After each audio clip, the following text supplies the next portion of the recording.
Kalau saya katakan ya, mereka akan melapor ke KY. Mereka ini, makanya saya bilang tadi, saya mengatakan pansos. Pansos, bahkan kami bilang, saya siap membantu yang 7 orang itu. Untuk biar maksud saya, kasihan, aku bener, kasihan ini ancamannya seumur hidup atau hukuman mati loh.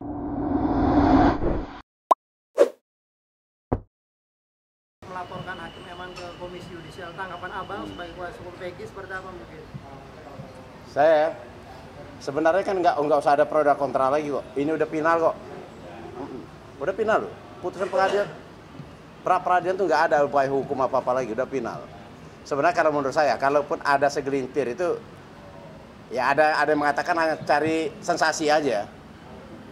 Hanya cari sensasi aja. Menurut saya hanya cari sensasi. Buat apa lagi? Putusan apa dipermasalahkan lagi? Itu loh. Ini udah final kok. Udah jelas kok.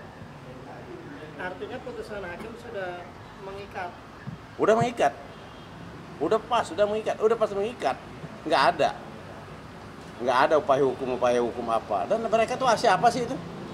Yang orang-orang itu siapa itu?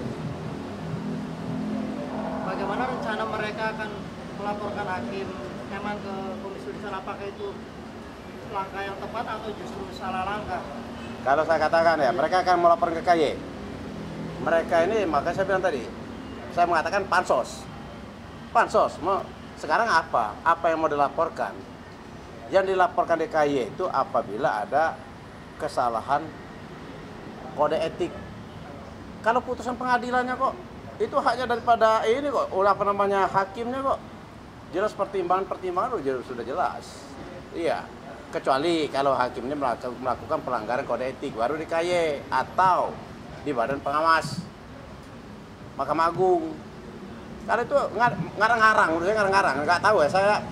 Menurut saya ya, mau siapapun dia, menurut saya pansos, menurut saya itu. Abang melihat Rasman sendiri sepak terjang seperti apa? Artinya kok dia seolah-olah keras nih, tidak terima dengan Peggy bebas dari peradilan. Bang Rasman ini ya, Bang Rasman Nasution. Iya. Itu senior saya. Ya saya menyayangkan abang itu. Kalau memang abang itu ya, saya tidak tahu. Yang saya katakan siapa orangnya. Tapi kalau abang ini memang dia ya, saya menyayangkan. Ini kan dinilai oleh masyarakat loh. Integritas dan profesionalnya daripada yang mau melaporkan ini. Saya rasa mudah-mudahan enggak. Bang Rasman enggak seperti itu. Mudah-mudahan ya. Tapi kalau memang ada yang melaporkan, saya bilang itu dipertanyakan. Dipertanyakan. Tapi ya apapun namanya, kita menghargai mereka. Negara kita adalah negara demokrasi. Yaitu suka-suka mereka. Kalau masalah KY menerima atau tidak, saya berani mengatakan 99% tidak akan diterima sama KY. Sebab nggak ada kok. Apa yang mau dilaporkan, ngarang-ngarang aja pansos. Saya mengatakan pansos kok. Cari sensasi. Bang, pihak Polda Jabar sendiri sudah meminta maaf atas salah tangkapnya Peggy sendiri, Bang. Artinya gimana, Bang? Ya saya udah banyak yang mengecam, termasuk saya sendiri kan udah mengecam berulang kali, baru minta maaf. Tapi nggak ada kata-kata terlambat lah ya. Ya kita terima lah ya, alhamdulillah. Tidak kata terlambat. Tetapi maksud aku ya, udah kecaman udah ini baru menyayang. Saya sangat menyayangkan dari Polda itu ya. Makanya saya bilang sama Polda itu. Saya ulangi lagi, saya sangat menyayangkan. Kan klien kami dikeluarkan kan di tengah malam. Sementara itu putusan pengadilan itu kan pagi ya. Kami jam 10 itu udah dapat putusan pengadilan loh. Kalau saya menjadi Kapolda Jawa Barat, saya bilang, saya panggil Dirkrimum sama pejabat-pejabat itu. Kalau memang ini memang harusnya gelar perkara, saya panggil. Ini kamu gelar perkara 1 jam. Setelah 1 jam kalian keluar kayak itu Peggy Setiawan. Karena ini menjadi sorotan masyarakat.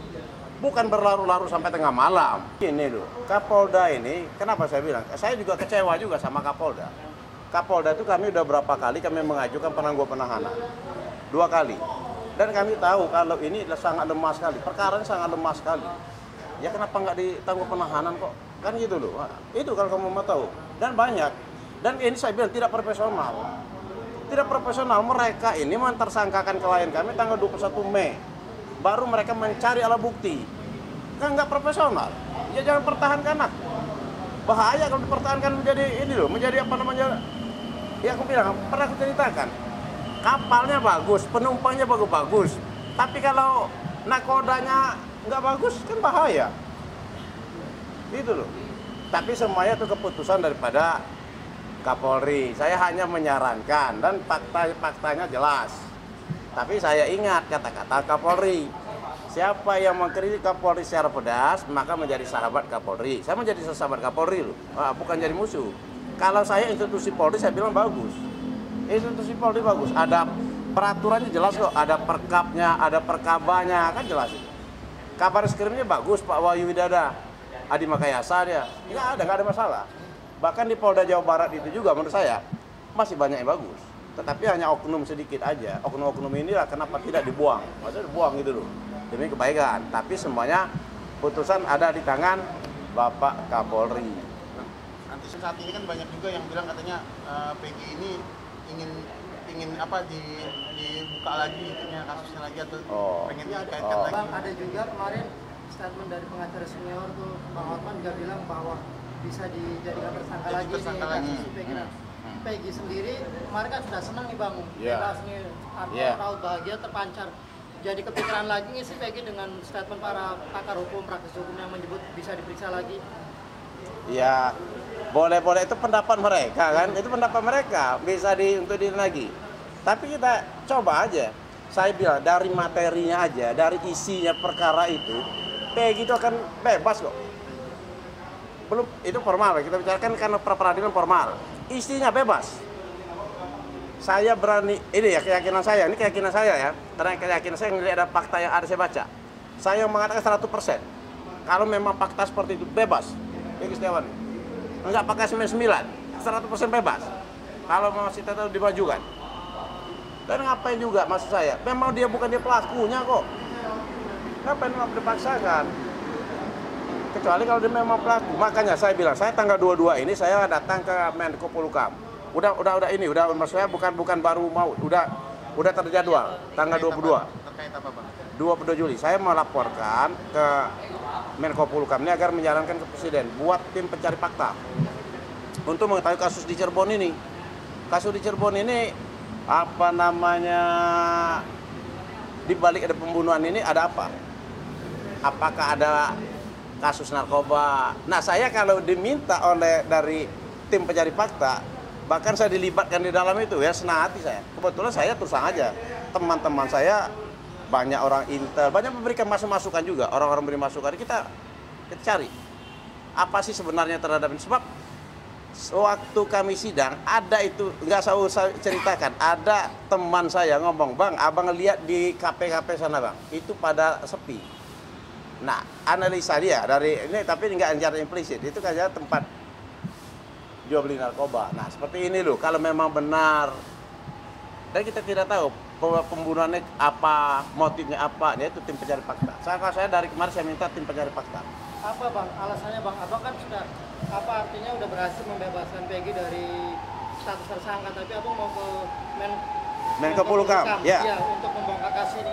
Apakah Abang masih ada rasa penasaran dengan kejadian yang sebenarnya atau apa? Sebenarnya bukan penasaran, kewajiban kita sebagai warga negara. Ya, bukan penasaran. Kewajiban kita ngelihat ini ada ini loh, seperti ini loh. Itu berkewajiban kita. Yang jelas saya sudah menyampaikan, selanjutnya terserah dari Menko Polhukam. Saya hanya menyampaikan aja. Saya sampaikan nanti. Ini faktanya begini loh. Termasuk yang 7 orang yang terpidana itu loh. 7 orang terpidana ini analisa saya sebagai orang hukum ya, ngelihat. Sepertinya ya, itu mereka tidak melakukan. Makanya penasihat hukum mereka itu harus PK. Ini analisa saya ya. Saya kan ngelihat dari cerita yang ada ini. Kemungkinan mereka tidak melakukan. Itu loh. Makanya seperti ini jangan sampai terulang lagi loh. Jangan, kasihan, kita kasihan. Saya terus aja, saya kasihan. Jangan mentang-mentang masyarakat kalangan ekonomi bawah dikorbankan. Tapi Peggy-nya sendiri setuju nggak dengan keinginan para tim kuasa hukum untuk menggugat materi dan materi? Setuju. Atau justru Peggy tak ingin itu? Setuju. Tapi nanti kita matangkan lagi. Nunggu ini kan udah tenang, udah ini baru kita matangkan lagi. Setuju lah. Kenapa nggak setuju? Dia dirugikan kok dan perkara ada ini. ancaman lagi kepada Peggy. Oh ya enggak lah. nyerang lagi kan. Oh silakan nyerang apa? Nyerang segi hukum. Ya berhadapan sama kami lah. Berhadapan sama kami lah. Nggak usah takut kok. Kita negara hukum kok. Kenapa mesti takut masalah hukum? Peggy masih komunikasi dengan abang. Masih bapaknya komunikasi kemarin. Kemarin sempat terganggu nggak sih ketika banyak praktisi hukum menyebut bahwa Peggy bisa ditersangkakan lagi, bisa diperiksa lagi. Terganggu nggak Peggy secara fisikisnya gitu ya. Ya. Kami yang meyakinkan dia, enggak ini saya bilang, enggak apa-apa. Enggak jadi masalah kok. Tidak jadi masalah kok. Tidak jadi masalah, enggak terganggu kok. Kalau dia terganggu kan happy banget kalian. Kalian dia happy banget kalian. Apalagi udah nerima motor lagi, udah menerima motor, nerima apa-apa kan. Happy banget. Kalau terganggu kan berarti dia murung loh di kamar. Ini kan enggak dia. Happy dia. Jadi masalah. Karena bukan kami sombong. Penasihat hukumnya kuat-kuat dan kami siap bertarung kok. Siap menjadi garda terdepan ketika Peggy terjadi sesuatu pada Peggy. Oh jelas dong, kewajiban kami dong. Pasti itu. Nggak bakal kami tinggal diam kok. Bahkan kami bilang, saya siap membantu yang 7 orang itu.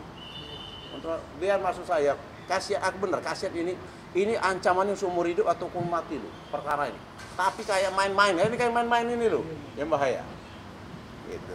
Bang, Peggy banyak artinya mendapat apresiasi dan banyak orang memberikan hadiah juga kepada Peggy. Simpati lah ya. Simpati. Banyak juga diundang ke Universitas sendiri segala macam. Abang menganggap itu suatu obat, bukan sih atas luka yang udah dialami oleh Peggy. Kalau ada kan beberapa pengacara bilang dia mulai roadshow kemana nih? Ya. Dia dinyinyirin tuh. Nah kalau abang sendiri melihatnya gimana? Emang itu obat buat Peggy ini selama ini menderita kemarin?